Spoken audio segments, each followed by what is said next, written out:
Friends, ഇന്ന് നമ്മൾ തയ്യാറാക്കാൻ പോകുന്നത് വളരെ സിമ്പിളായിട്ട് അത് നമ്മുടെ വീട്ടിൽ എപ്പോഴും ഉണ്ടാകുന്ന കുറച്ച് ഐറ്റംസ് വെച്ചിട്ടുള്ള നല്ല അടിപൊളി ഒരു പാസ്തയാണ്. അപ്പോൾ നമുക്ക് എങ്ങനെയാണ് തയ്യാറാക്കാൻ നോക്കിയാലോ.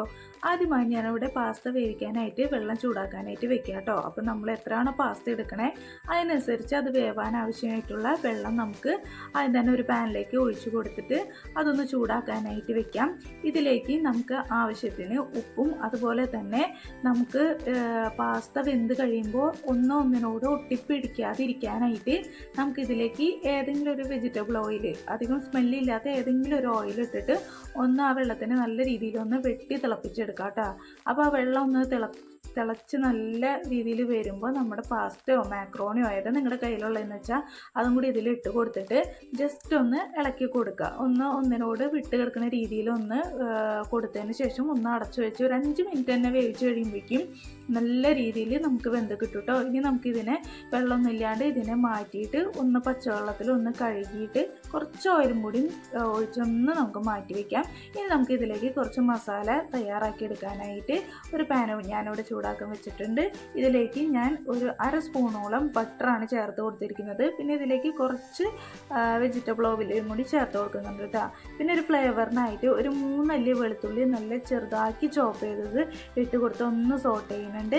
പിന്നെ ഇതിലേക്ക് നമ്മൾ സവോളയാണ് ചേർത്ത് കൊടുത്തിരിക്കുന്നത്. സവോളയും ഇതുപോലെ തന്നെ നല്ല രീതിയിലൊന്ന് ചോപ്പ് ചെയ്തിട്ടാണ് ഇതിലേക്ക് ചേർത്ത് കൊടുത്ത് ഒന്ന് സോട്ട് ചെയ്തെടുക്കുന്നുണ്ട്. അപ്പം നല്ല ബട്ടറിൻ്റെ സ്മെല്ലൊക്കെ നല്ല രീതിയിൽ നമുക്ക് കിട്ടും കേട്ടോ. പിന്നെ നമുക്കതൊന്ന് ഒരു ചെറുതായിട്ടൊന്ന് സോട്ട് ചെയ്ത് വരുമ്പോൾ തന്നെ ഒരു 1/2 പീസ് ക്യാപ്സിക്കാണ്. നമുക്ക് ഇഷ്ടമുള്ള കളറോ ഏത് രീതിയിൽ വേണമെങ്കിലും നീളത്തിലൊക്കെ വേണമെങ്കിൽ കട്ട് ചെയ്തെടുക്കാം കേട്ടോ. എന്നിട്ട് നമ്മൾ അതും കൂടി ചേർത്ത് കൊടുത്തിട്ട് ഒന്ന് സോട്ട് എടുത്തതിന് ശേഷം മസാലയിലേക്ക് ആവശ്യമായിട്ടുള്ള ഉപ്പും കൂടി നമുക്ക് ചേർത്ത് കൊടുക്കാം. പിന്നെ ഒരു കളറിനും എരിവിനുമായിട്ട് നമുക്ക് വളരെ കുറച്ച് മുളക് പൊടിയാണ് ഞാനിവിടെ ചേർത്ത് കൊടുത്തിരിക്കുന്നത്.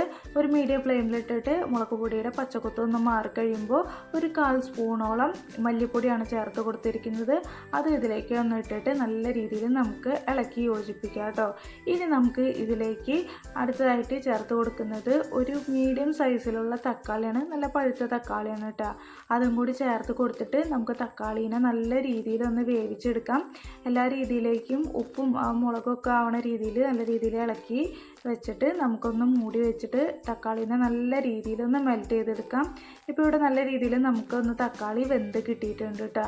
അപ്പോൾ നമുക്ക് എടുക്കുമ്പോൾ തന്നെ അറിയാം തക്കാളിക്കൊന്ന് കുഴഞ്ഞ് വരുന്നുണ്ട്, നല്ല സ്മെല്ലും വരുന്നുണ്ട്. ഇനി നമ്മൾ ഇതിലേക്ക് കുറച്ച് നമ്മൾ നേരത്തെ പാസ്ത വേവിച്ചിട്ടുണ്ടല്ലോ അതിൻ്റെ കുറച്ച് ഞാൻ വെള്ളം മാറ്റി വെച്ചിരുന്നു. അതും കൂടി ഒഴിച്ചു കൊടുക്കുമ്പോൾ പാസ്തയുടെ നല്ല ഫ്ലേവർ നമുക്ക് ഈ മസാലയിലും കിട്ടും. അതിന് ശേഷം നമ്മൾ ഒരു 5 മിനിറ്റ് മൂടി വെച്ചിട്ട് ഒന്നും കൂടി ഒന്ന് വേവിച്ചെടുത്തിട്ടുണ്ട്. ഇപ്പോൾ പാസ്തയുടെ വെള്ളമൊക്കെ ഒന്ന് വറ്റി ആ മസാലയിൽ പാസ്തയുടെ നല്ല ഫ്ലേവറൊക്കെ നല്ല രീതിയിൽ കിട്ടിയിട്ടുണ്ട്. ഇനി നമുക്കിതിലേക്ക് വേവിച്ച് വെച്ചിരിക്കുന്ന പാസ്ത നമുക്കിതിലേക്ക് ഇട്ട് കൊടുക്കാം കേട്ടോ. പാസ്ത ഇട്ട് കൊടുത്തതിന് ശേഷം അധികം നമ്മൾ ഇട്ട് ഇളക്കി കൂട്ടരുത്, പാസ്ത പൊട്ടി പോകാനായിട്ട് ചാൻസ് ഉണ്ട്. അപ്പോൾ മസാല എല്ലാവർക്കും ആവണ രീതിയിൽ ഇട്ടിട്ട് ഉപ്പൊക്കെ നമ്മൾ ടേസ്റ്റ് ചെയ്ത് നോക്കിയപ്പോൾ പാകമാണ്. അപ്പോൾ നമുക്ക് ഈ മസാല ഒന്ന് പിടിക്കാനായിട്ട് നമുക്കൊന്ന് ഒരു കുറച്ച് നേരം ഒന്ന് മൂടി വയ്ക്കാം കേട്ടോ. അതിന് ശേഷം നമ്മൾ എടുത്തിട്ട് നല്ല രീതിയിലൊന്ന് ഇളക്കി കൊടുക്കാം. ഇപ്പം നല്ല രീതിയിൽ പാസ്തയിലേക്കൊക്കെ നമ്മുടെ മസാലയൊക്കെ പിടിച്ച് വന്നിട്ടുണ്ട്.